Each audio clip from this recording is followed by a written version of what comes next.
I'm the founder and CEO of Exo Labs.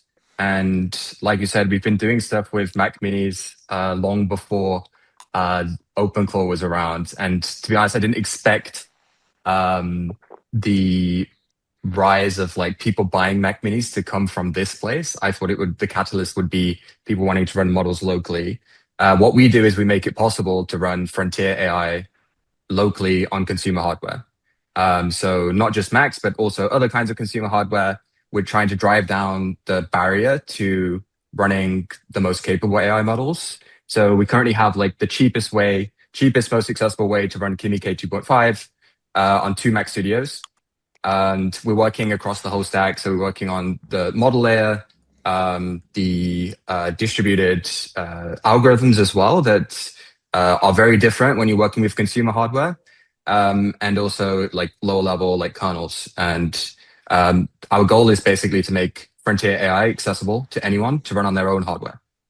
Why is this important? Why is it important to run it on local hardware? Yeah, I think this is something that with the whole OpenClaw phrase, not a lot of people are talking about, but just how the way we're using AI is shifting, and it's going from being this kind of crude tool that you use through like a chat interface to becoming sort of an extension of yourself. And the AI now, it knows everything you know. You know it can basically do everything you can do digitally right now, and soon, with robotics, that's going to be physically as well.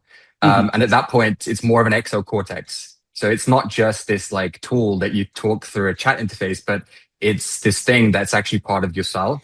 And then you start to question, okay, do I want to rent my brain? And Andre Karpathy talks about this. He says, not your weights, not your brain. Like, do you really want, a profit-seeking company basically running your brain? And when you think of it like that, to me, my reason for starting Exo is you want control and you want ownership of that. OpenClaw is a long way towards that because for a while the products were getting better.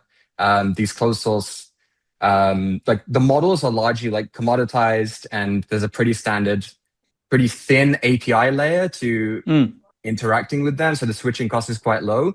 But what worried me was that the products, the closed source products are getting a lot better, like with ChatGPT with memory systems, and also the more stateful aspects of like the workflows that you're building. So now the fact that you have OpenClaw, which is open, well, you can run it on your own infrastructure. Now a large part of that. Yeah, to summarize that, I thought you were going to say, well, it's cheaper because you're not paying for tokens. That's what I thought you would say first. Then I thought you would say, well, you can put so much data on it, you'll have better memory. But you went with a really even higher, bigger picture reason to do this, which is if you put this all in OpenAI, and OpenAI has $1 trillion valuation and they need to make money, if I put all my venture capital data in there and I train it with all of my secrets, those are all going to accrue eventually, even if they say it's not going to. You have this very reasonable fear or concern that it's going to accrue to OpenAI and to ChatGPT, not to your firm. So that's the reason really to do this yourself, yeah?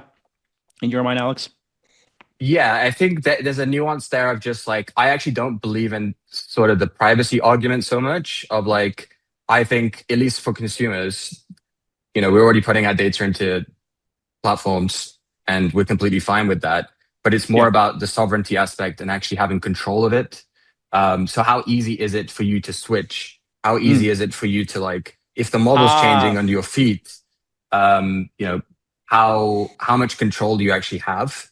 Building out your team is one of the most crucial things you have to get right in your startup, and finding the right developers is particularly important. But now there's lemon.io. They're going to save you time, money, and headaches by doing all the time-consuming legwork for you. They've got an experienced lineup of pre-vetted developers working for competitive rates. Just 1% of applicants are accepted into Lemon's elite program, and they're not just out there finding this great talent, they're also working with you to integrate these new members into your team. Plus, if it's not a good fit, hey, and sometimes things don't work out, Lemon will hook you up with a new developer ASAP. I've seen startups go from just pretty good to amazing after filling out their teams with developers from lemon.io. Go to lemon.io/twist and find your perfect developer or technical team in 48 hours or less. Plus, Twist listeners get 15% off their first 4 weeks. That's lemon.io/twist, LEMON.io/twist.